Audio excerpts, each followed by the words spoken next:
then the man in higher states of consciousness uses the usual machinery for gaining knowledge? Right. Okay. What happens And when... not only, yes, not only higher state of consciousness, at every state of consciousness, these basic truths of gaining knowledge remain the same. I think you are raising a very beautiful point, no? You want me to lead on to something.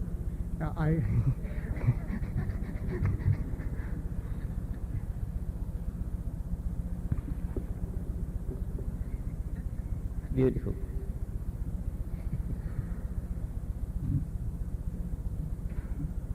Means of gaining knowledge. We want to know about this thing. What to do about it? We must approach it. Right approach is the first means of gaining knowledge. How to approach the object of knowledge. There is a complete system of approaching, and that is the first system out of the 6 systems of Indian philosophy. That is called Nyaya. Nyaya word means justice. Nyaya is N-Y-A-Y-A.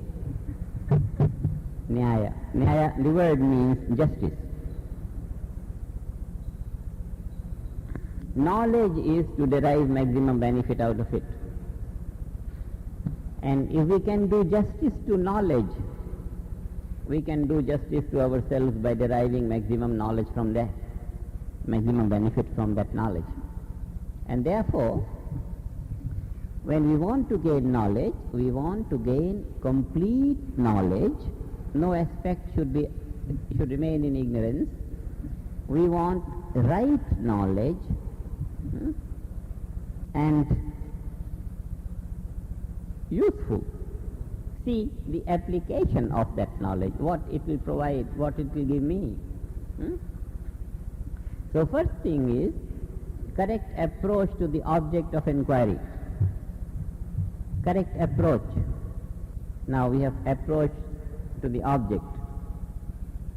How to know that this is the object that we want to know?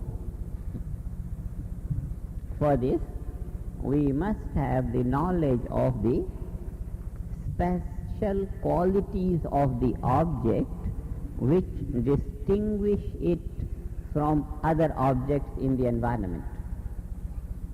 So many things are lying there. We are picking up this thing. In order to pick up the right object, we must know special qualities which distinguish our object from many other objects in its vicinity. This special quality, how to know the special qualities? The criteria for judging special qualities, one full system is devoted to that, and it's called Vaisheshika. This is the second system of Indian philosophy. Vaisheshik, V-A-I-S-H-E-S-H-I-K.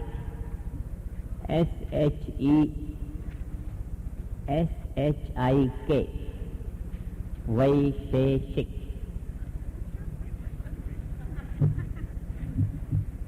Vaisheshik philosophy presents the criteria of establishing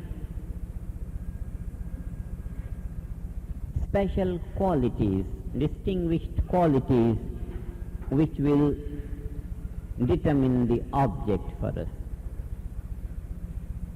Now, having approached the object unfailingly, rightly, and having known the special qualities of the object by the second system of Vaisheshika, the third system starts to count the components of which this object is made. It counts the number of components. It's a logical sequence of deriving knowledge. When we have approached the object correctly by the first system, Nyaya, and have known the criteria for judging the special qualities from Vaisheshika, then third system, Sankhya, provides us the criteria to count of how many components this is made, number of components. Sankhya is the name of this system. Sankhya means numerical. It concerns with the numbers of components. Sankhya, S-A-N-K-H-Y-A. Sankhya philosophy gives us the number of components which constitute the object of inquiry. When we have known the number of components, it's not enough just to count the numbers and be satisfied with it. Experience is vital to see that every component that had been counted is intact. Experience. Philosophy of yoga is the fourth system which presents criteria for direct experience. Yoga. Philosophy presents the criteria for direct experience. Know by direct cognition. The whole knowledge of life, for that matter, has been known by direct cognition, and these are the hymns of the Veda.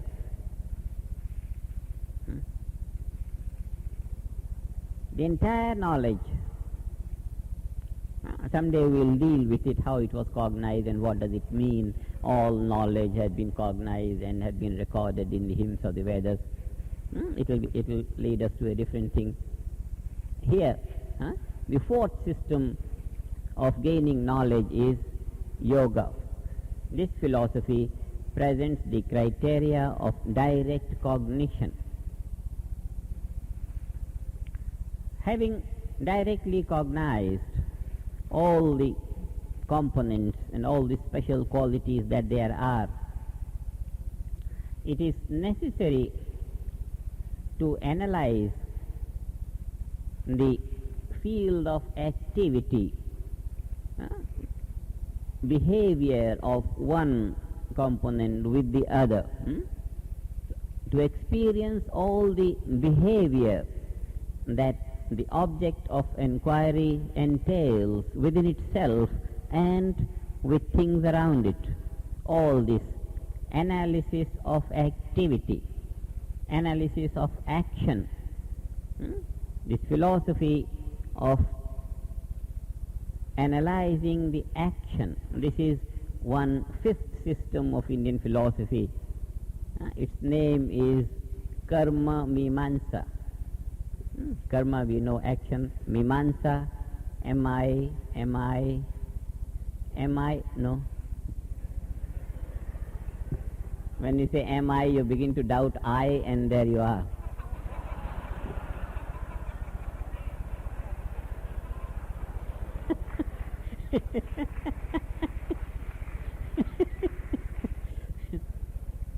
Doubt is a danger in the field of knowledge.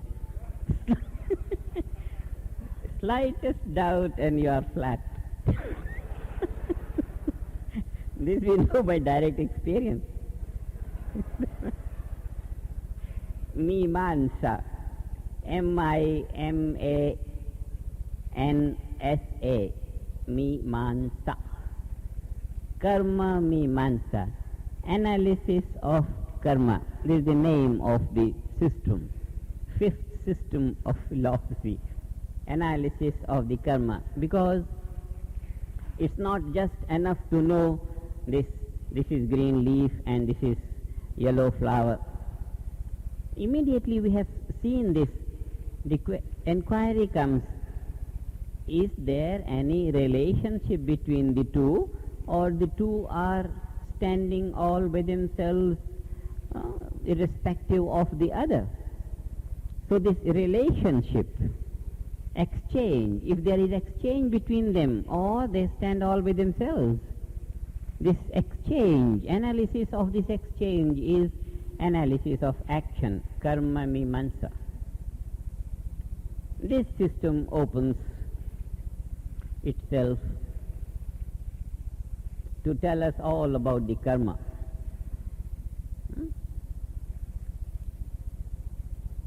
We have approached the object of inquiry without any doubt, unfailingly, by the criteria set by the first system, Nyaya. Having reached the object unfailingly, we have analyzed the special qualities by the criteria of gaining knowledge of the special qualities set by the second system, Vaisheshika. And then we have counted the components by the criteria set by the third system, Sankhya.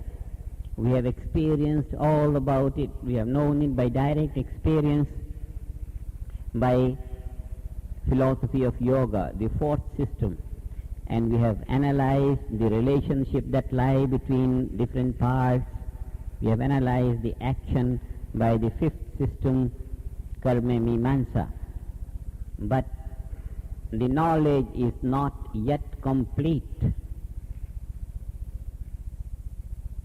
We must know if there is anything in common between all these differentiated experiences and different qualities and different components, if there is any unity underlying all these obvious differences. That unity is determined and analyzed and known by the sixth system, and that is Vedanta.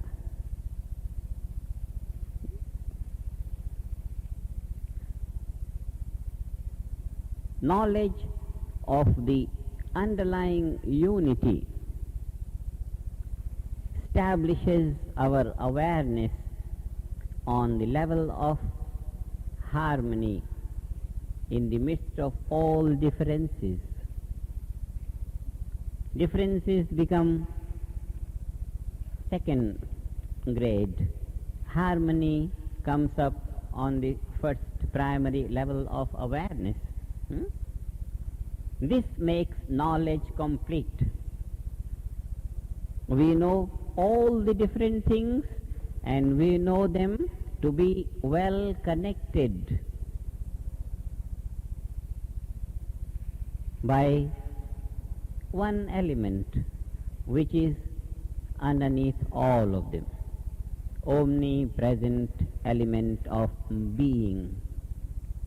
And that we know from the knowledge of all these six systems. These are the various means of gaining knowledge. Knowledge to be complete must have to be verified by all these six systems at any time, and that knowledge alone will be complete. Knowledge is incomplete if it lacks the authenticity of any one of these systems. A very comprehensive and complete procedure of gaining knowledge, no matter what knowledge we gain. But unless we have known the entirety of the object of inquiry, the knowledge remains incomplete.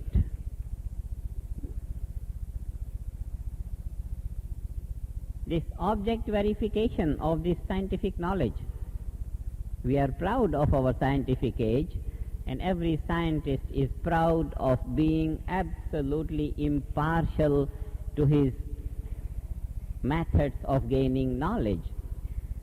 And this is the bold stand of science, that any knowledge gained through scientific procedures is faultless.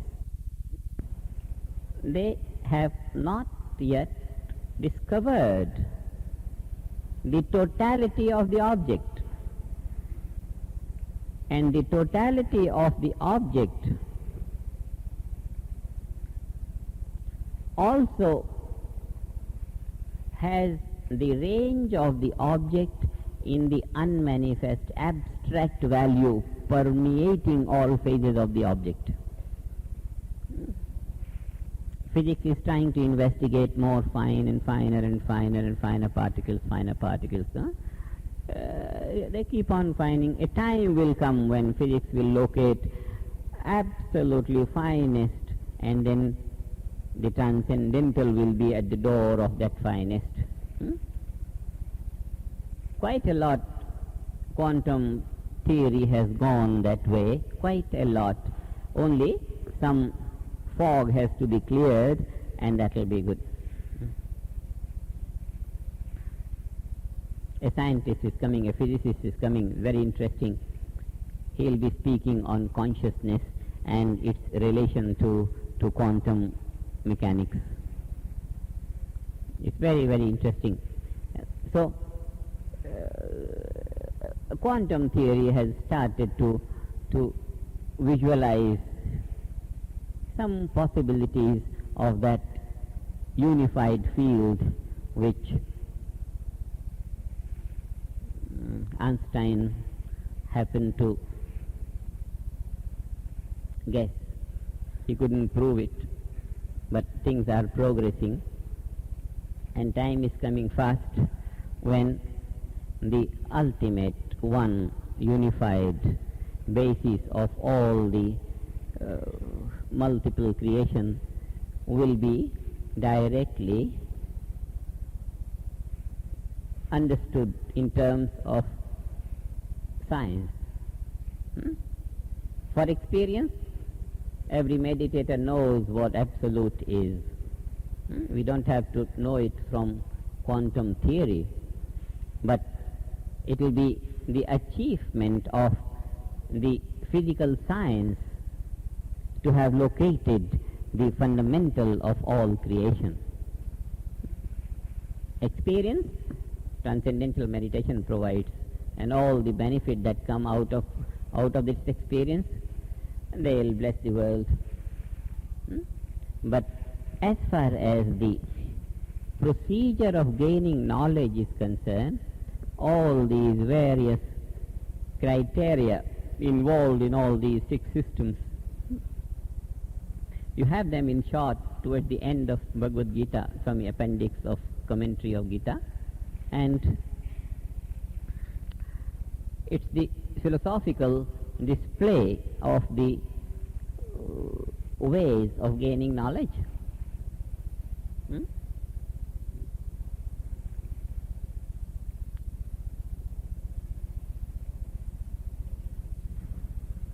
Would the means of gaining knowledge the unity of all differences?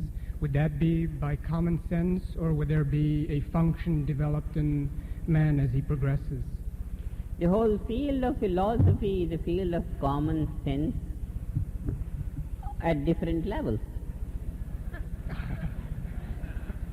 One man at this level has this level of common sense, another common sense level. It's all common sense. Just common sense, ordinary. But because man's life is so much abnormal, full of all stresses and strains, so when the norm of human life is very low, then the common sense also has that level. So the common sense of unity would not be too common to us. It should be common to us, why not? It's only a matter of removing the uncommon stresses that we have accumulated. It's uncommon for us to put on these stresses. The body doesn't like, the mind doesn't like. So the system is working out all the release of stress. If we don't allow any rest during the waking, then at least in the night, during sleep, the system starts working on that. Stress release is a natural phenomenon just because common level of life wants that fullness, that unity. Unity seems to be a too far-fetched possibility for us just because this is the first generation getting towards that. For next generation, it will be much easier, quicker. Because the children born of stress-free parents will have stronger nervous systems, and then they will have, that means they will have less stresses. Then their awareness will be less obstructed. It will be more wide. It only needs our generation, people of our generation, parents of our generation, father and mother, to be free from stress. Next generation will be stronger.